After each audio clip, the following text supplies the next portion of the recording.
Hello നമസ്കാരം. ഞാൻ ജയശ്രീ ഗോവിന്ദൻ, വെറി free retirement consultant. ഇന്നത്തെ ചിന്താ വിഷയം എന്ന് പറയുന്നത്, ഒരു ടേം ഇൻഷുറൻസ് എടുത്തു കഴിഞ്ഞാൽ അതിന്റെ കാലാവധി കഴിഞ്ഞാൽ എന്ത് സംഭവിക്കും? ചില ആളുകൾ, പ്രത്യേകിച്ചും ന്യൂ ജനറേഷൻ ആളുകൾക്കൊക്കെ താല്പര്യം ടേം ഇൻഷുറൻസ് എടുക്കാനാണ്.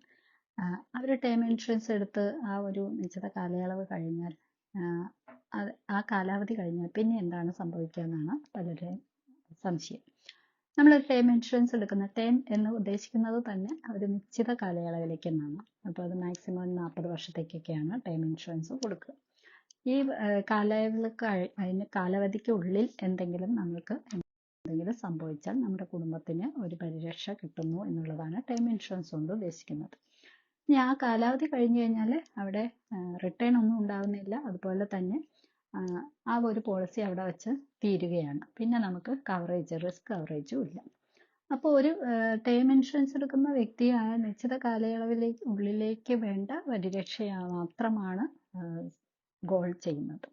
അപ്പോൾ ആ കാലയളവിനുള്ളിൽ എന്തെങ്കിലും സംഭവിച്ചാൽ കുടുംബത്തിനെ സുരക്ഷിതമാക്കുക എന്നതാണ് ടേം ഇൻഷുറൻസ് കൊണ്ട് ഉദ്ദേശിക്കുന്നത്. അല്ലെങ്കിൽ നമ്മുടെ ബാധ്യത തീർക്കുക, അങ്ങനെയുള്ള കാര്യങ്ങൾ. പക്ഷെ പിന്നെ ചില പോളിസികളിൽ ടേം ഇൻഷുറൻസ് തന്നെ നമുക്കത് വോൾ ലൈഫ് ആക്കി മാറ്റാനുള്ള ചില ഓപ്ഷൻസ് ഉണ്ട്. അത് എല്ലാ പോളിസികളിലും ഇല്ല. എടുക്കുന്ന രീതി അനുസരിച്ചുള്ള പോളിസികൾക്കും അതിൽ പല റൂൾസൊക്കെ ഉണ്ട്. അതനുസരിച്ച് മാത്രമാണ് അത് വോൾ ലൈഫായിട്ട് മാറ്റാനായിട്ട് സാധിക്കുന്നത്. അങ്ങനെ സാധിക്കുന്ന പോളിസികളാണെങ്കിൽ ആ കാലാവധി കഴിഞ്ഞാൽ നമുക്ക് വോൾ ലൈഫ് പോളിസിയാക്കി മാറ്റാനായിട്ട് സാധിക്കും. അങ്ങനെ നമ്മുടെ ജീവിതകാലം മുഴുവൻ നമുക്ക് പരിരക്ഷ ഉറപ്പാക്കാനും സാധിക്കും. അതല്ലാത്ത പക്ഷം നമ്മൾ വീണ്ടും ഒരു ടേം ഇൻഷുറൻസ് നമ്മുടെ പ്രായത്തിനും വരുമാനത്തിനും ഒക്കെ അനുസരിച്ചിട്ട് എടുക്കേണ്ടി വരും. അപ്പോൾ ടേം ഇൻഷുറൻസും വോൾ ലൈഫ് ഇൻഷുറൻസും തമ്മിലുള്ള ഒരു വ്യത്യാസം ഇതിൽ നിന്നും കുറച്ച് നിങ്ങൾക്ക് മനസ്സിലായിട്ടുണ്ടാവും. ഒരുപാട് വ്യത്യാസങ്ങളുണ്ട്. അതിനെക്കുറിച്ച് ഞാൻ മുമ്പ് ഒരു എപ്പിസോഡ് ചെയ്തിട്ടുണ്ട്. അത് കേൾക്കാത്തവർക്ക് വീണ്ടും കേൾക്കുക.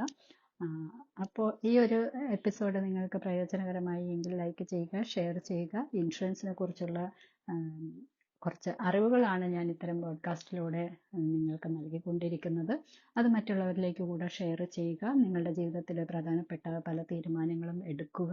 നിങ്ങളുടെ ജീവിതം ധന്യമാക്കുക, ഭദ്രമാക്കാൻ, നിങ്ങളുടെ കുടുംബത്തിനെ ഭദ്രമാക്കാൻ, സുരക്ഷിതമാക്കാനുള്ള നടപടികൾക്ക് വേണ്ട ഗൈഡൻസ് തരാൻ ഞങ്ങളെല്ലാവരും എപ്പോഴും ഇവിടെ തന്നെയുണ്ട്. തീർച്ചയായും ഞങ്ങളെ കോൺടാക്റ്റ് ചെയ്യാം. അടുത്തൊരു എപ്പിസോഡിൽ കാണും വരെ ടേക്ക് കെയർ. Bye bye.